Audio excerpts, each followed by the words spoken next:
Christophe, pour vous? C'est bon. Et bien c'est parti.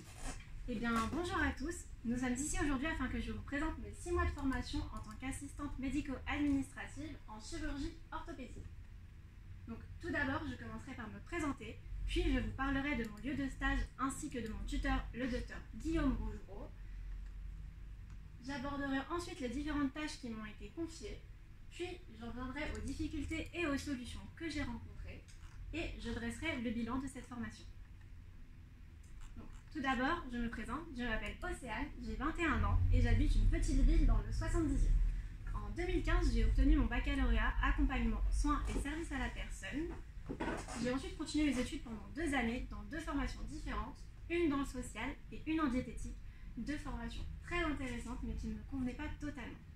Parallèlement, j'étais auxiliaire de vie à domicile les week-ends, jours fériés et vacances scolaires pendant ces 2 années. En mai 2017, j'ai rencontré une ancienne élève diplômée du centre Avlis qui m'a beaucoup parlé de son métier ainsi que du centre de formation et j'ai donc décidé de me lancer dans l'aventure. Parlons de mon lieu de stage. Mon stage s'est donc déroulé au cabinet du docteur Guillaume Rougereau, chirurgien orthopédiste. Son cabinet se situe au 15 rue de Rémusat, dans le 16e arrondissement de Paris. Il l'a ouvert il y a une vingtaine d'années avec sa femme, Madame Rougereau. Alors, notre structure est toute petite. Il y a donc le docteur Rougereau en haut à gauche, sa femme, Madame Rougereau, qui est son assistante et son bras droit. Elle intervient beaucoup dans la partie judiciaire, dans le travail judiciaire du docteur, mais aussi elle supervise mon travail et vérifie que tout soit correctement fait avant d'archiver n'importe quelle tâche. Il y a ensuite moi, donc assistante en fin de formation, et Mélanie, qui est la secrétaire en formation qu'on a recrutée récemment, qui prendra donc ma place. Parlons maintenant du docteur Rougereau. C'est un chirurgien orthopédiste de secteur 2. Il prévient et traite les pathologies de l'appareil locomoteur et il s'occupe aussi bien des membres supérieurs qu'inférieurs. Il possède plusieurs cordes à son arc. En effet, il consulte à son cabinet la moitié du temps. Il opère l'autre partie du temps dans 2 cliniques du 16e arrondissement. Une qui se situe rue de Rémusat, donc juste à côté du cabinet, et la deuxième qui se situe rue de la Tour, dans le 16e arrondissement. Il réalise des missions d'expertise judiciaire et organise des réunions de formation médicale. Parlons maintenant de mes tâches. La première des tâches qui m'a été confiée est la prise en charge des nouveaux patients. Donc pour cela, j'accueille le patient, je lui prie de bien vouloir s'installer à mon bureau, puis je lui demande son nom afin de vérifier s'il possède déjà un dossier au cabinet. Si ce n'est pas le cas, je lui demande nom de jeune fille pour les femmes mariées, prénom, date de naissance, ainsi que non, c'est tout. Après, je lui demande ses coordonnées, donc adresse, numéro de téléphone, adresse mail. Puis, dans divers, j'indique par qui il a été adressé, un médecin, un patient, un parent, et je lui demande ensuite son médecin traitant, ainsi que tous les thérapeutes qu'il voit, c'est-à-dire podologue, ostéopathe, kinésithérapeute, et la liste peut être longue. Je le fais ensuite patienter en salle d'attente, puis il sera pris en charge par le docteur. Si ce patient a déjà un dossier au cabinet, je regarde la dernière date de sa consultation. S'il est venu il y a plus de 3 mois, je regarde avec lui si on a toujours les bonnes coordonnées et s'il voit toujours tel ou tel thérapeute, afin d'avoir un dossier toujours le plus complet possible. Le docteur Rougereau travaillait il y a encore quelques mois à l'hôpital américain de Paris. Il arrivait donc, et il arrive toujours, qu'on reçoive des patients parlant exclusivement anglais. Grâce à l'aide de Madame Babou, formatrice en français, mais aussi également en anglais, on a créé un dialogue afin que je puisse accueillir et créer les dossiers en anglais avec ces patients.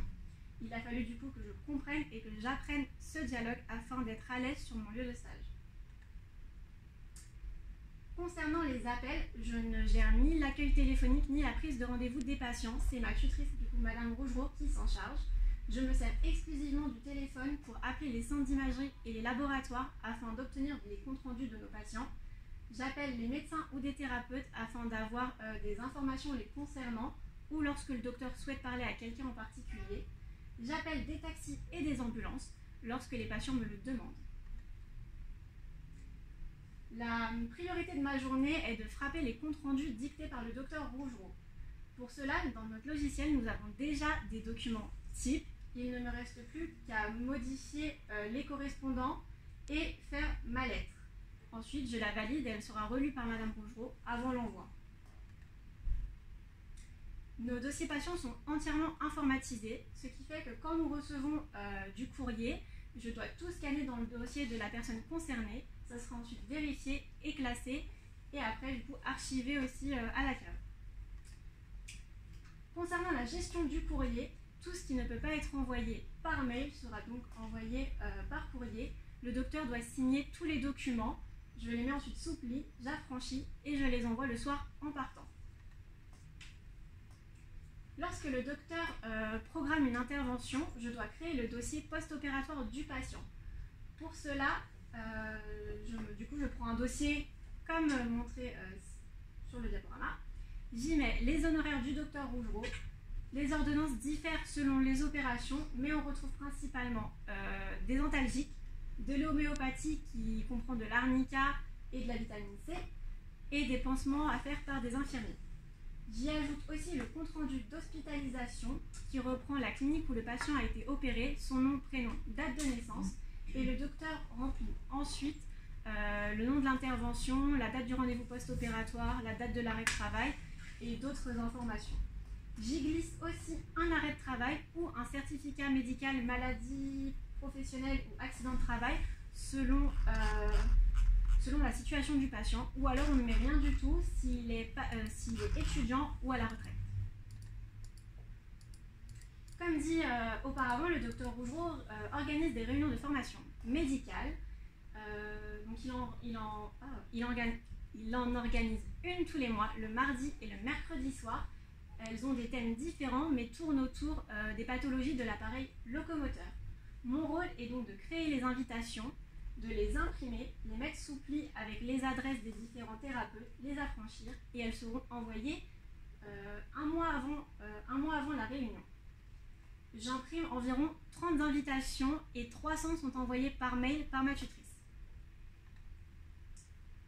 Le docteur Rougerot étant expert auprès de la Cour d'appel de Paris, il réalise donc des missions d'expertise judiciaire. Elles ont pour but de mesurer les conséquences d'un dommage subi par une victime et d'évaluer la réparation des différents préjudices. Le docteur Rougerot dicte des parties d'expertise que je dois retranscrire dans un document Word dans des dossiers bien spécifiques. Et il y a une mise en page normée à avoir, donc il faut faire attention lorsque je le fais pour qu'ensuite le docteur Rougerot n'ait pas beaucoup de modifications à faire avant de l'ajouter au rapport final. Au cours de mes 6 mois, j'ai eu à créer un fichier d'aide pour les prochaines secrétaires qui fait une 30aine de pages. J'y ai mis donc toutes les tâches que j'ai faites au cours de mes 1 an de formation au cabinet. J'y ai parlé de l'organisation du cabinet, c'est-à-dire le fonctionnement, donc les horaires, comment on prépare le cabinet, nos logiciels, nos outils informatiques. Et j'y ai aussi inclus la résolution des problèmes quotidiens, c'est-à-dire bourrage papier, changer un tonnerre, la gestion aussi des fournitures et la gestion de la patientèle. Récemment, j'ai pu participer aux entretiens concernant la secrétaire que nous avons recrutée. Une trame se dessine. Donc on l'accueille, on lui demande de s'asseoir et on lui demande comment elle a fait pour venir, si elle a trouvé facilement le cabinet. On lui demande ensuite son CV et ses diplômes. Elle se présente brièvement. Il y a ensuite une série de questions sur son parcours, puis on lui fait un test de frappe. Si ce test est concluant, Madame Rougerot lui explique alors un peu plus la diversité des tâches et le cabinet en détail. Suite à ces entretiens, nous avons donc trouvé notre perle rare qui est Mélanie. Madame Rougerot s'est chargée de la première partie de sa formation, puis ce lundi, elle m'a laissé l'encadrer et la former afin de prendre ma place dès ce jeudi midi. Donc j'ai utilisé plusieurs méthodes pour la former. La méthode expositive, c'est dire. J'ai dit à Mélanie comment j'organisais le cabinet. La méthode démonstrative, c'est faire. Je lui ai montré comment on faisait un dossier pour un patient. La méthode interrogative, c'est faire dire. Je lui ai demandé de m'expliquer comment on faxait un document. Et la méthode active, c'est faire. Je lui ai demandé de faire un dossier post-opératoire. Bien évidemment, j'ai utilisé toutes ces méthodes et je lui ai montré, je lui ai dit avant, afin qu'elle ait une formation la plus complète possible. J'ai fait un graphique sur la répartition de mes tâches. Comme vous pouvez le constater, Le samedi, le mardi et le jeudi, il y a une plus grande partie de frappe. C'est dû au fait que le docteur Rougerot consulte à des moments où je ne suis pas encore au cabinet. Il y a donc de la frappe en attente lorsque j'arrive. Le lundi, il y a une plus grande partie, j'utilise beaucoup plus le téléphone car je dois rappeler tous les médecins et tous les thérapeutes pour lesquels je n'ai pas eu des mails pour l'envoi des comptes rendus de la semaine précédente. Et le mercredi, la journée au cabinet est un peu plus calme, donc ce qui me permet de me mettre à mes autres tâches administratives comme le scan, les fax, les dossiers post-opératoires et du coup la création du fichier d'aide que j'ai dû faire. Je vais vous parler maintenant des difficultés et des solutions que j'ai rencontrées. J'en ai eu une principale durant cette deuxième partie, donc c'est 6 mois en tant qu'AMA. Ça a été avec notre imprimante. Donc il y avait d'abord, je mettais à profit mes connaissances. Puis si cela ne suffisait pas, j'allais sur le site internet du fabricant. Et si vraiment, en combinant ces deux solutions, je n'y arrivais pas, j'appelais l'informaticien afin qu'à distance, il puisse nous résoudre ce problème. On en arrive donc au bilan. J'ai acquis de nouvelles compétences pendant cette deuxième formation, notamment en informatique avec M. Webel, mais aussi avec Mme Desmet en management. Et sur mon lieu de stage, de nouvelles tâches m'ont été confiées, et notamment une plus grande responsabilité concernant les invitations aux réunions post-universitaires, mais aussi par rapport aux expertises. Le docteur et Mme Rougerot m'ont fait confiance et m'ont donné plus de responsabilités. J'ai également appris à fournir un travail rigoureux et de qualité, et à être autonome, afin d'être aujourd'hui prête à trouver un nouvel emploi. En conclusion, cette formation a été très enrichissante pour moi et elle m'a confortée dans mon choix de carrière.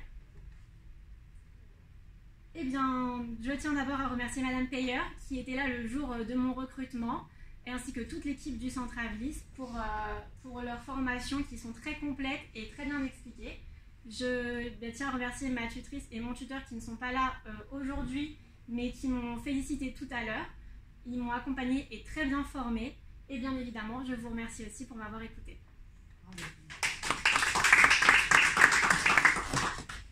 Bon, bravo, c'est